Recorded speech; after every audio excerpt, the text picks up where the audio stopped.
Kejaksaan Agung menetapkan 3 tersangka dalam dugaan kasus korupsi proyek jalan tol Jakarta Cikampek 2 Elevated alias tol MBZ ruas Cikunir sampai Karawang Barat. Salah satu yang ditetapkan sebagai tersangka adalah Joko Wiono selaku Direktur Utama PT Jasa Marga Jalan Layang Cikampek periode 2016 sampai 2020.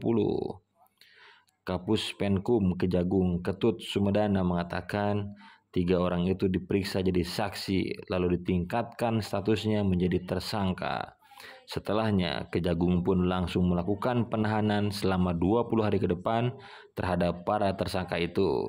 Direktur Penyidikan Jampitsus Kejagung Kuntadi mengatakan 3 tersangka baru pada pekerjaan pembangunan tol MBZ itu selain Dede adalah YM selaku Ketua Panitia Lelang JJC dan TB selaku tenaga ahli jembatan PT LGC.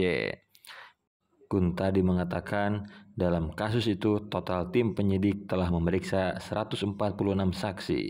Kuntadi mengatakan Dede selaku Dirut JJC diduga secara bersama-sama melawan hukum menetapkan pemenang yang sudah diatur sebelumnya. Kemudian YM selaku panitia lelang turut serta mengondisikan pengadaan yang telah diatur pemenangnya sebelumnya.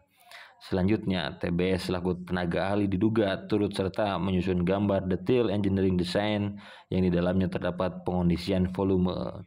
Kuntadi mengatakan para tersangka diduga melanggar pasal 2 ayat 1 dan pasal 3 junto pasal 18 Undang-Undang Pemberantasan Tindak Pidana Korupsi junto pasal 55 ayat 1 ke 1 KUHP. Kasus ini merupakan dugaan tindak pidana korupsi pada pekerjaan tol MBZ ruas Cikunir sampai Karawang Barat termasuk on-off ramp pada Simpang Susun Cikunir dan Karawang Barat. Proyek ini bernilai kontrak 13,5 triliun rupiah.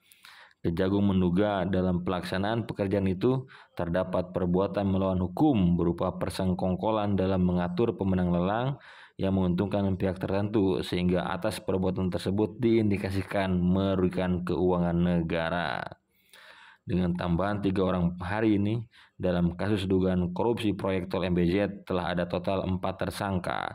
Sebelumnya, Kejagung telah menetapkan 1 tersangka untuk proyek tol tersebut pada pertengahan Mei lalu.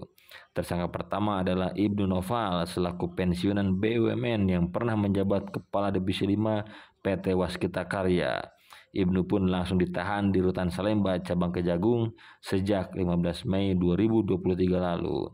Sebelumnya, Kejagung telah menaikkan status perkara korupsi proyek pembangunan tol Japek 2 ini ke tahap penyidikan sejak Senin 13 Maret.